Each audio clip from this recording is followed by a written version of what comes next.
Hi, I'm Safwan Izurina from IELTS Writing Prep, and today's lesson is going to be about format in Task 2. This lesson is especially important for those aiming above a band 5 in writing. To fully benefit from this series, it's important that you download the band descriptors. I put a link for the band descriptors for Task 2 in the description. These are very easy to find. You can just type them in Google and you'll be able to find them. For those aiming for band 6, 7 or above, they really don't want to make any mistakes in format. For task achievement, you can't get above a band 5 if you're making mistakes in format. At a band 4, we have the format may be inappropriate, and at a band 5 we have the format may be inappropriate in places. So this is something you have to take really seriously. It's difficult to get above a band 7 or a band 6 if one of the band descriptors is a 4 or a 5. So, what are the things that we want to really avoid in format? First of all, we have the use of idioms. We want to stay away from anything that is informal. Idioms are words or phrases that are not taken literally. Here are some examples. My cup of tea, something you like or enjoy. So you could say football is my cup of tea. Of course, we don't mean football is a cup of tea. We mean football is something you like or enjoy. A piece of cake, easy. So we could say the exam was a piece of cake. Then we have actions speak louder than words. What you do means more than what you say. So somebody promises to be early when they're always late, and you say to them, actions speak louder than words. Idioms are informal and they shouldn't be used in essays.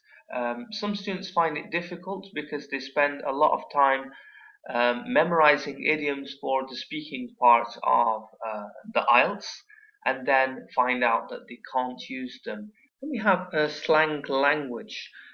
Slang is very informal English, which is usually used in spoken and not in written.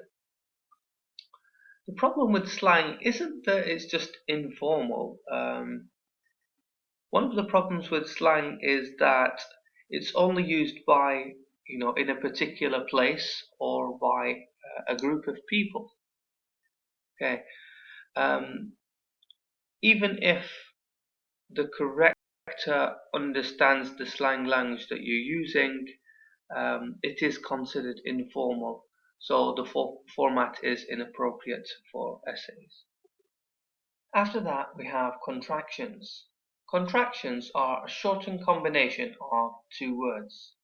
This form is informal. We have I'm, I am, they have, they've, she'd, she would, can't, cannot. Next we have phrasal verbs. We want to avoid using these as much as possible because most phrasal verbs are informal. Then we have the use of bullet points and lists. These are not suitable for essays. Also, we have titles. This is something that students do a lot. And they'll start off and they'll write introduction, and then they write the introduction below. They write conclusion, and they write the conclusion below that. After that, we have the use of questions. In the essay, we don't want to be asking the corrector questions. Most students are used to reading magazines and newspapers, and they're used to seeing this form of writing where the writer converses with the reader. We don't want to do this in an essay, and we don't want to be using the pronoun you. Take a look at some of the examples. What would you do? What do you think? You might assume. Avoid this at all costs. Finally, we don't start off essays with Dear Sir, and we don't finish them off with Yours faithfully. These phrases are only for letters and emails. Thanks for watching. Hit like and subscribe to follow the series. Please post any questions you may have in the comments section.